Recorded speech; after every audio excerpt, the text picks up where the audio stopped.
Welcome to today's 5 minutes reflection. Today is 17 September 2020 यानी कि 17 सितंबर। आज के दिन की एक विशेषता आकाश में उड़ने की इंसान की इच्छा और उसके हौसले की ओर इशारा करता है।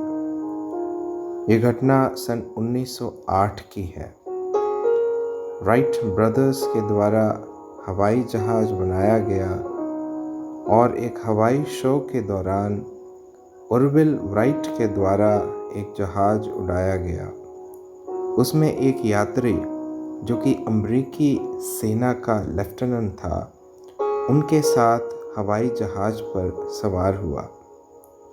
हवाई जहाज़ ने अपनी उड़ान पकड़ी और आकाश की ओर रवाना हुआ। आज जब हम आकाश में बादलों के ऊपर हवाई जहाज़ को उड़ता हुआ देखते हैं तो आश्चर्य नहीं करते, क्योंकि हम इन्हें देखते आए हैं। लेकिन उन दिनों में वो वाकई में आश्चर्य की बात थी।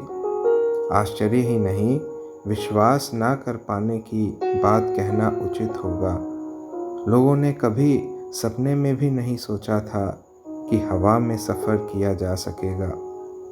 और ऐसी एक अवस्था में मानो एक व्यक्ति हिम्मत करके अपनी इस इच्छा पर कार्य करके कुछ बनाता है और लोग उस पर नज़र रखते हैं कि वह क्या करता है और क्या ऐसा हो भी सकता है। हवाई शो के दौरान राइट ब्रदर्स के द्वारा बनाया गया वो हवाई जहाज़ उस दिन दुर्घटनाग्रस्त हो गया। राइट फ्लायर नाम का हवाई जहाज़, जो कि ऑरविल राइट के द्वारा चलाया गया था, बुरी तरह नष्ट हुआ। आज ही के दिन सन 1908 में लेफ्टिनेंट थॉमस सेल्फ्रिज, जो कि उस जहाज़ में यात्रा कर रहा था, दुनिया का सबसे पहला व्यक्ति कहलाया जो हवाई जहाज़ की दुर्घटना में मारा गया। लेकिन इस दुख की घटना राइट ब्रदर्स के हौसले और सपने को तोड़ नहीं सकी। उन्होंने फिर प्रयास किया और मेहनत की और खोज करते गए और आसमान में इंसान के सफ़र के सपने को साकार किया। पवित्र शास्त्र में नीति वचन की किताब उसके 24 अध्याय के 10 आयत में लिखा है, यदि तू विपत्ति के समय साहस छोड़ दे तो तेरी शक्ति बहुत कम है।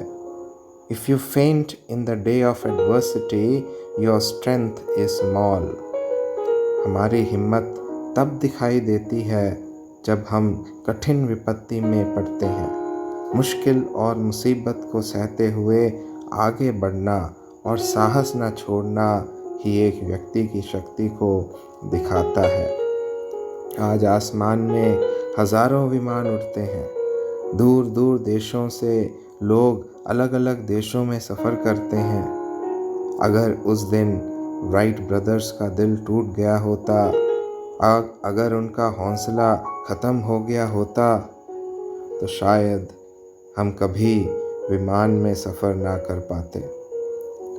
पवित्र शास्त्र में यहोशू की किताब उसके 1 अध्याय के 9 आयत में लिखा है, हियाव बांध कर दृढ़ हो जा, भय ना खा और तेरा मन कच्चा ना हो, क्योंकि जहाँ जहाँ तू जाएगा वहाँ वहाँ तेरा परमेश्वर यहोवा तेरे संग होगा। Be strong end of good courage, do not be afraid nor be डिसमेड, for the Lord your God is with you wherever you go. हमें डरना नहीं है, ना घबराना है। विपत्ति हमारे सामने आती है, लेकिन हमें उनसे लड़ते हुए आगे बढ़ना है। विश्वास और हौसले को अपने मन में रखते हुए आगे की ओर बढ़ते रहना है। Thank you for watching. आज का दिन शुभ हो। मारानाथा।